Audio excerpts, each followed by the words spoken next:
Today we're here at Horace Mann Middle School. It's on 23rd Street between Valencia and Mission Street. The reason why we're here today is because today the San Francisco Living Wage Coalition is going to be holding a day-long event known as the Congress of the People. Throughout this event, they're going to have different workshops in which they're going to be discussing various topics and issues that are affecting the communities.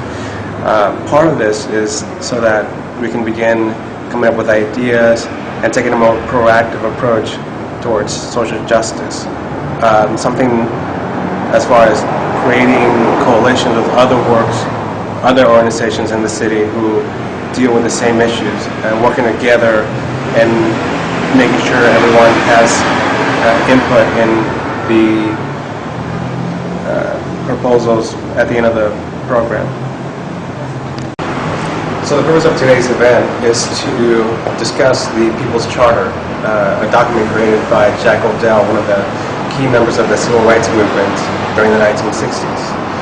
The purpose of this is to look at what local organizations can bring to the table as far as, when comparing it to the Democracy Charter, what is missing, make some resolutions, make some improvements, recommendations. At the end of the day, each workshop is going to put forth recommendations for improving the Democracy Charter. This will all go into the development of a people's platform, which will be discussed later this afternoon.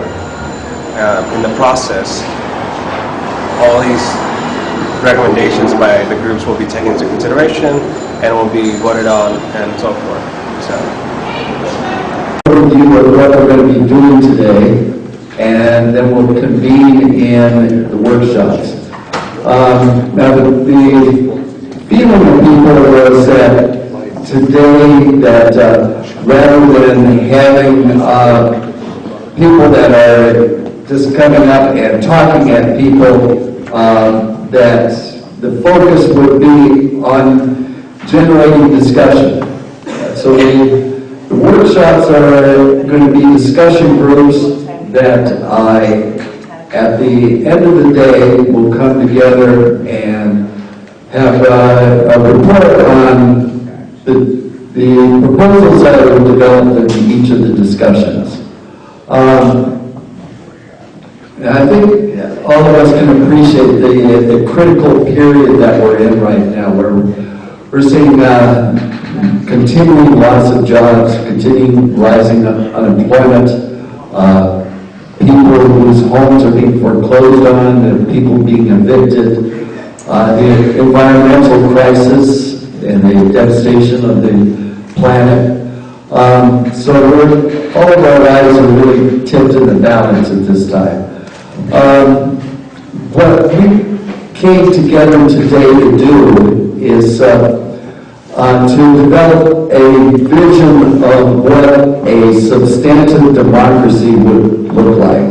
And that's not my words. Those are the words that have been put out there by Jack O'Dell, who is a veteran of the Civil Rights Movement. He worked closely with Martin Luther King and worked with Jesse Jackson in the Rainbow Coalition. Is the editor of Freedom Ways magazine, and he's put out in the public domain the Democracy Charter. And each of you should have gotten a copy of that at the front table. If you didn't, drop by and pick up a copy. And what he's proposing is that the Democracy Charter should be seen as something that belongs to the people, that it's a rough draft, something that's very incomplete, but the purpose of it is to generate discussion. There are similar discussions that are going on around the country on what would a substantive democracy look like.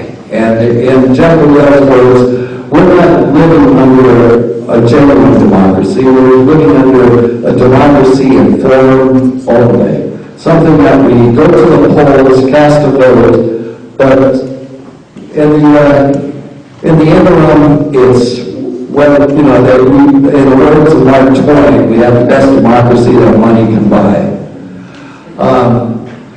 we need to start projecting out to the people what is it that a real democracy would look like. What can we be doing to move towards that kind of democracy? So in each of the workshops, we're asking that people start with a discussion on that section of the Democracy Charter. Maybe feel free to propose changes, revisions, additions. There are some sections that are notably missing, and Jack Liddell acknowledges that. He wants people to add on to it.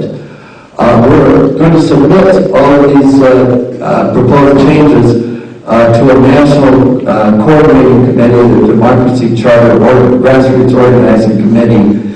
And in other parts of the country, they're also proposing revisions to the Democracy Charter.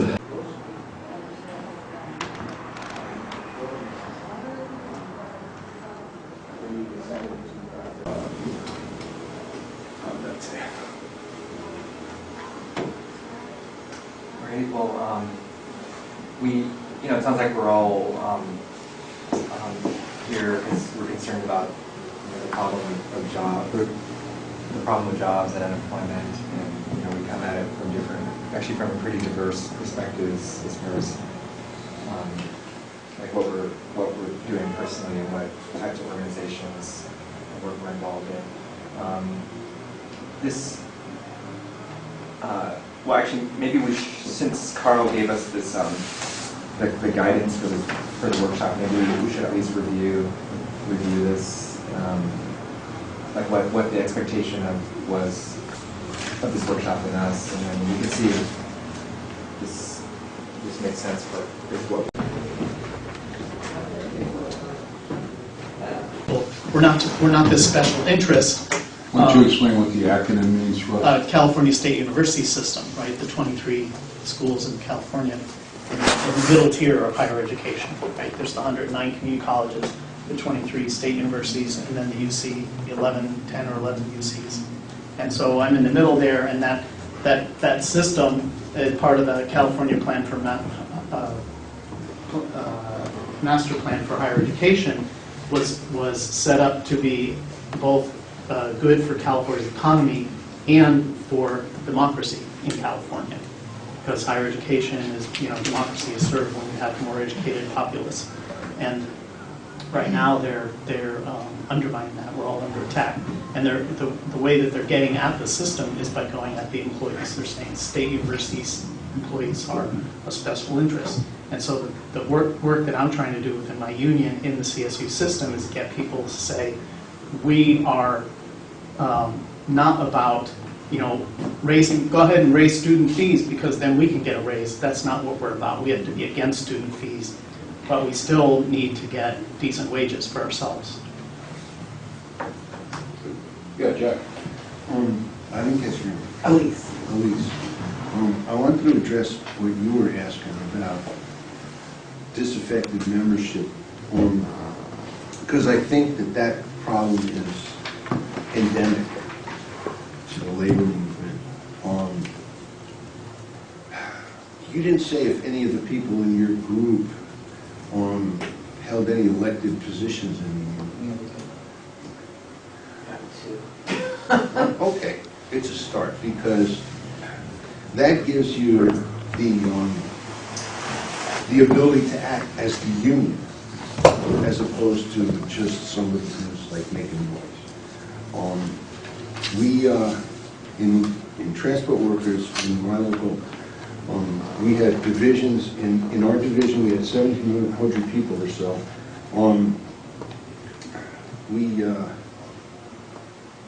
We ran for office and we won that lowest level offices, right? Not the shop steward, but the next level. And we started organizing from the day that we hit off the office. And what did that mean? That meant, and I don't know how far the union's authority goes, but the basic structure remains the same. First we recruited shop students, created a database, created 2 newsletters, one for the general membership, one for the shop steward. We did shop steward training, and all that is examples of the following. Unions don't organize internally because that would put too much power, well, I think that would put too much power in the hands of the rank and file, but I mean, I don't know what's inside their heads. But I do know that they don't organize. Bring it forth for the people to taking up us around, whether it's through a coalition, whether it's through marches, whether it's going to the churches, you know, to their school PTAs, you know, to the elections, you know, because that's another thing. We saw the elections as a means of discussing politics. So let's, why don't we have So I'm just, What I'd like to do first is if everybody could just gather around the table, because I feel too much like a teacher up there. Okay. So we want this to be equal and fair. So let's, somebody can be right here and here on the end. So that way we can have a square table discussion. Okay, just to show that we are. yeah, one more thing. I work at fraternal projects. There's a lot of people now compared to the 60s that are very much part of democracy, part of the government. Policemen, government employees, employees that work for housing, employees, and I'm talking about African Americans that work for welfare, employees that work for the libraries, you know, so in a way there's that part of the African American community that's not trust government, the other kind, there's part of, a lot of African Americans that are part of that government. Okay, and sir, could you introduce yourself? My name's Frank Lewis. I live in the neighborhood. I'm one of the guys. I'm a retired seaman, and I've been a lefty ever since I made my first trip to Vietnam.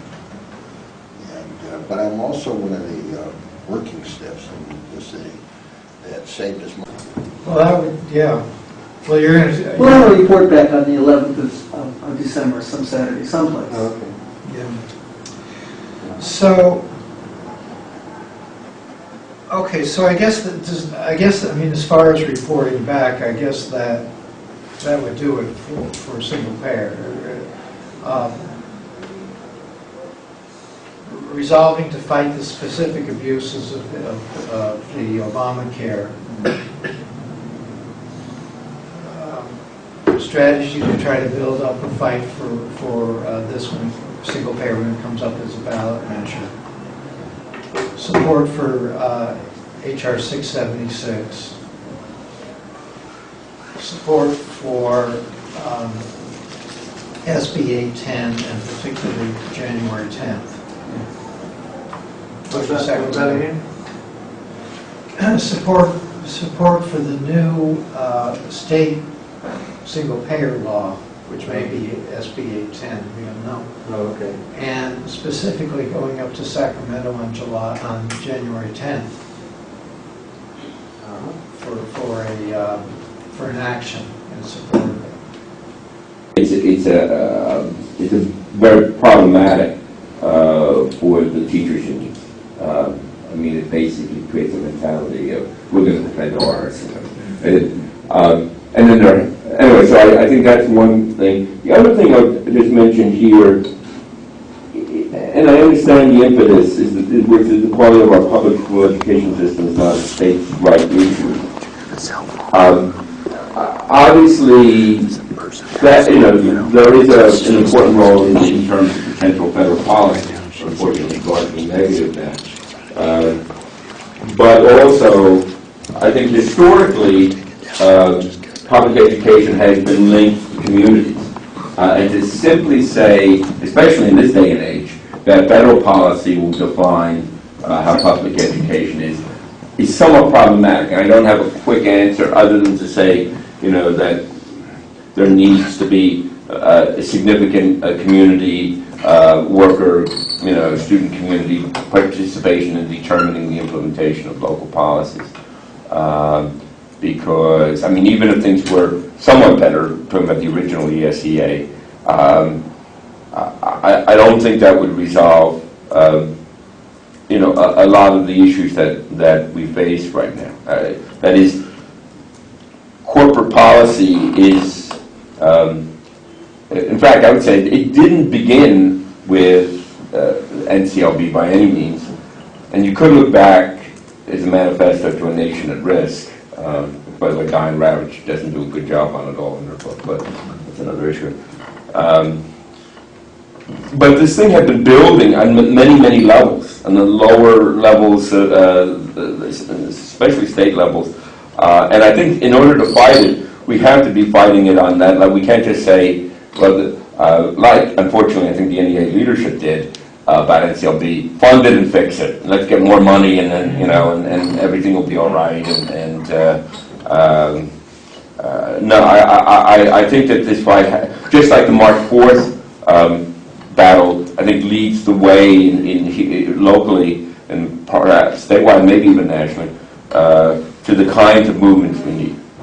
Right now, even though I represent the OEA at the state and national level, I'm despairing about the bureaucracies of the teachers' unions. I don't have the same criticism that Mr. Guggenheim has in his movie, but there's a lot to be critical of both NEA and AFT on right now. Well, that's something that when it comes election time, these propositions you vote on, that is always used against public education, because there are so many faults that can be nitpicked, right? And the electoral public is a long impression. A statewide public education system is very large, and you know anything about bureaucracy, no matter how well you run it, somewhere there's always going to be some corruption and waste, right? But that's not really what the basic problem is. Right. The basic problem, I think, is where they talk about how we could have a grade A system if we put another $380 billion in this. Now, like I was saying before, I think an educated population is one of the best things we can do for our national defense. So there is money there, but we have to frame that and claim that money. This is the way we want to defend our country, and take it as almost as a patriotic stance. And when we talk about the 50s, there's many things that was unique about the 50s. I mean, for one thing, under Eisenhower, the highest tax rates were what they call confiscatory. 87%, and now they're fighting over between, 42 and 44 they're fighting about. And also at that time, after World War II, we were one of the few industrial countries on earth that weren't bombed back to the Stone Age, so we had the whole world to sell our shit to. So we can't really replace all of the things from the 50s, but you could look at the taxes. A lot of our taxes that go to the federal government, if we were able to not send so much, if we took it out of defense and kept it in the state instead, then you'd have more of that local control. I don't think it helps us. I just read a study that nearly half the people in the Congress, the U.S. Senate and the U.S. House of Representatives, nearly half are millionaires. And that kind of tells us why they're really not doing much to help, working people or the middle class. The idea of reining in corporations, it's about for-profit corporations in the private sector. It's got nothing to do with labor unions. Labor unions are not making profits. They are representing workers in the workplace. They're not for profit. There's more transparency in labor unions than there are in for-profit corporations. The focus of the U.S. Supreme Court was that high-profit corporations, these global corporations, many that are based in the U.S., most of them conduct business in the U.S. These corporations they're buying our political process, they're buying our democracy, and they're dismantling it in slow motion. And we got to stop them, because if we don't stop them, a generation from now, democracy is not going to exist. It'll be all Fox News. It'll all be billionaires and millionaires running everything. And we won't have jobs, and our poverty rate has significantly increased just in recent years. And the thing, and there was talk about, well, we want to prosecute criminally people who are running corporations. Well, we went through an economic downturn. All the people on Wall Street, except Madoff, none of them were handcuffed and hauled in the federal court for fraud and corruption and ruining the American economy. Okay, and the U.S. Justice Department just says, okay, well, we're not going to prosecute anyone for torture, and we're not going to prosecute anybody on Wall Street who took these hundreds of millions of dollars in Christmas bonuses and drove the whole economy off the cliff, and we're in free fall. Okay, and I don't believe we're in a ditch, you know, that metaphor. So can you just tell me one workshop you went to? My name's Sasha, and I went to the workshop on the number 4 in the Democracy Charter, related to education, public education as a public trust and a human right. And we had a really strong conversation about what it means to create a public education system that's meeting the needs of the people and is helping people to not only be employed and of service to the community, but really taking responsibility for constructing a more substantive democracy that's called for in the Charter. And what do you mean by substantive? We talked about providing the kind of training that schools, not only are they currently really driven against the people, that they're places where people are learning consumerist and enslaved habits, but that they can be places where people can learn how to be in a democracy, not just about a democracy, but really the content, the training necessary to be in a democracy and to be citizens that are willing to serve and able to serve for something larger than themselves. Well, my name is David. I'm here because I agree with the need to create a new progressive left coalition, and that was the main reason that I showed you guys here. The discussion I went to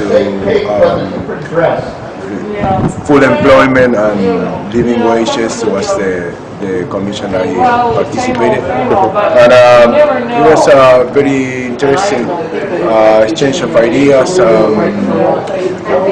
But as I say, basically what I really I was looking for a way to connect with people, like-minded people that think that it's time for us to build an alternative, a political alternative for the workers. I think that there are a lot of us that think that the system as it is not working for us. At least it's not working for us. I'm pretty sure it's working very well for the wealthy. But and I think that we had to build up some movement, a grassroots movement that can achieve some changes in benefit of the people and the working class. So the workshop we did was on international solidarity, and we looked at that section of the Democracy Charter that is devoted to that. And the first part of the discussion was just general comments, people's reaction to it. We identified a number of ways in which it could be strengthened and clarified. I don't think there was so many differences with it, but I think people felt it needed to be more clear and to cover issues that were not covered. For example, indigenous rights were dealt with really.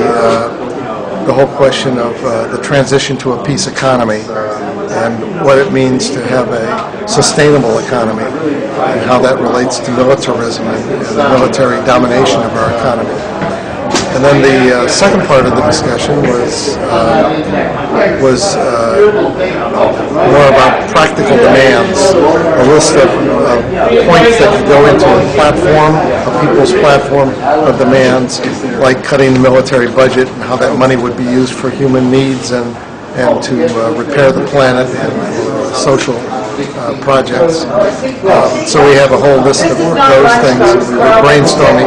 And then the third part was devoted more to actions that we can take, programs of activity, and I put forward an example of something we're doing now called the New Priorities Campaign, which is designed to bring people from different movements together around a common demand of cutting the military budget and moving those resources to our communities to create jobs and housing and health care, all the things that we need. And we also had a discussion about this deficit commission that the president appointed that is really, it's really a cover for cutting the social safety net. And the solution to the deficit, if it's a problem, is to take away the tax cuts that the rich got, cut the military budget, and close down the 865 foreign bases, and bring our troops home, and put people back to work. Because when people are working, they pay taxes, and then there is no deficit. That's true. So these are the things that we talked about this morning. Estamos aquí con... ¿Cómo se llama? Nancy. Nancy, ¿nos puedes explicar un poco de lo que está sucediendo hoy? Pues bueno, tenemos el Congreso del Pueblo y se trata de juntar las ideas de las personas porque realmente las personas que deciden son el pueblo y están haciendo una recopilación de todo lo que las personas creen y lo que las personas quieren opinar para hacer los cambios necesarios para la justicia y los derechos civiles y los derechos humanos. Entonces, más o menos de eso trata el Congreso y hay diferentes talleres. Sí, ¿cómo qué clase de talleres o qué tipo de talleres? Pues solo hay talleres como de los derechos de la migración y cómo debemos de darles, cobrar los impuestos a los ricos porque no tiene sentido que las personas no tengan ni trabajo ni nada y aparte tengan que pagar impuestos de la misma manera que los ricos, sino es como es un desbalance muy grande y eso es lo que están tratando de juntar opiniones. ¿Y qué piensas sobre todo Pues pienso que es una manera de que las personas se puedan involucrar. Necesitamos hacer más outreach, más alcance con las personas para que ellas sepan de qué se trata esto. Porque aunque todos estamos luchando, pero no podemos estar luchando como individuos. Necesitamos estar luchando como grupos y organizarnos para poder hacer cambios, porque de otra manera no puede ocurrir las cosas si no estamos haciendo cambios en grupo. Bueno, muchas gracias, Nancy. Gracias. Gracias por todo.